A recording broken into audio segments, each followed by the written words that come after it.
Shalom, brothers and sisters. Russia-Ukraine war update. A drone attack has hit the Kursk airfield in Russia, says the governor. Further strikes in Zaporizhia region.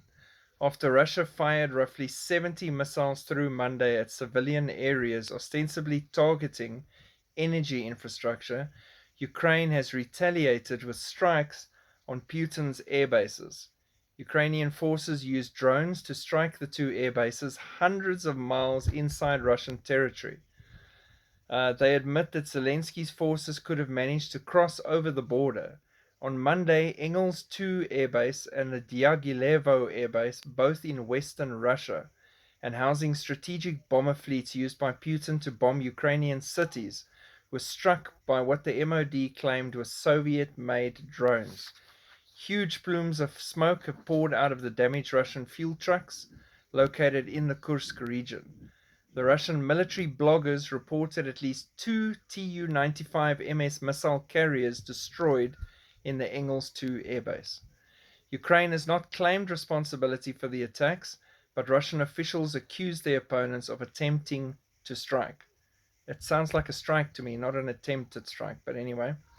Ukrainian presidential advisor Mikhail Podolyak tweeted that the Kremlin should have known that if something is launched into other countries' airspace, sooner or later unknown flying objects return to the departure point. Now, for me, that's an admission that you did it.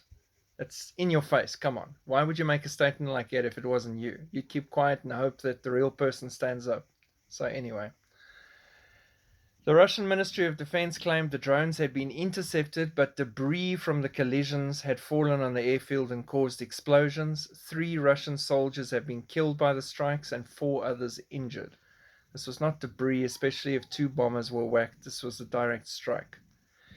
News source and military blogger Ridovka wrote, with a high degree of probability, the drone worked from our territory, which means that enemy DRGs have already reached the banks of the Volga.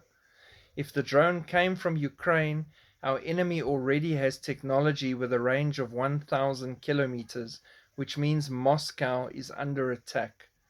There is only one conclusion: counter-terrorism measures on the territory of the Russian Federation should be strengthened to the maximum, retaliation strikes continued tenfold.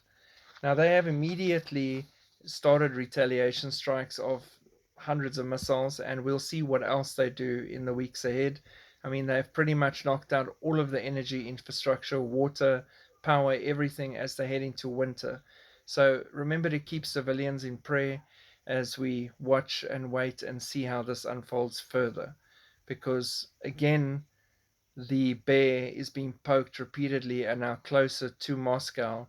How long before she decides now's the time to act and do something big that can't be taken back? So we'll watch and we'll wait and keep watching for the return of our Lord. God bless and shalom.